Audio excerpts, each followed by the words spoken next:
хилцээрийн төслийг дэмжиж байгаа маа. Тэгээд нэг зүгээр санал хэлгэсэн. Байнгын хорон дээр асуух асуултууд асуусан учраас нэг санал хэлгэсэн.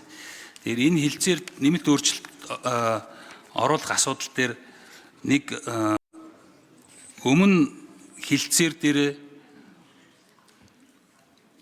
Чингис хаан олон улсын нисэх буудлын дид үтцийг өдөр тутмын ашиглах гэдэг энийг байгууллагын хэмжээч цогцлбор гэж хэлж ирснийг шинжилсэн өөрчлөлт найруулахаар агаарын хөлгийн түвшээр цэнэглэх дид үтцэг гэж өөрчлөө тэрийг байгууламж гэж хэлэхээр одоо өөрчлөлт оруулсан байгаа гэсэн хэдий ч одоо яг энэ хилцээр дээрх байгаа цогцлбор гэдэг үгүүдээ өөрчлөөгүй монгол хэл дээрээ.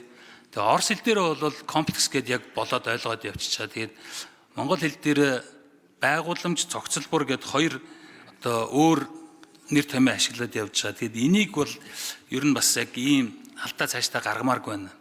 Энэ олон улсын гэрээний тухай хуулийн 7 дугаар зүйл дээр хэрвээ энэ олон улсын гэрээр зохицуулах асуудлыг эрхэлсэн төрийн захиргааны төв байгууллага монгол хэлнээ орчуулж гадаад харилцааны асуудал эрхэлсэн төрийн захиргааны төв байгууллага тухайн орчуулгыг хянан баталгаажуулна гэж заасан ба. Тэгэхээр өөрөөр хэлбэл хоёрын хоёр яам үзэж харчаад тэгээд ийм алдаатай одоо асуудлууд оруулж ирмээргүй байна. Орос дээрээ болж байгаа гэд Монголоо бас орхиж болмооргүй байна. Тэгэхээр ер нь цаашдаа иймэрхүү алдаа гарахгүй байхыг энэ олон улсын гэрээ байгуулж байгаа энэ яамдууд нь тэгээ гадаад харилцааны яамдууд дээр бас хэлхийг хүсэж байна.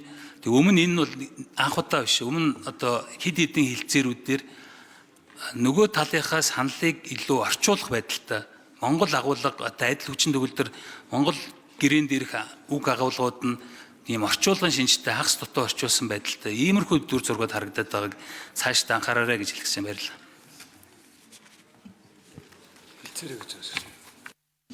За баярлалаа. Үг хэллээ. Аюушийн ариун зай гишүүн асуулт асууж үг хэлнэ.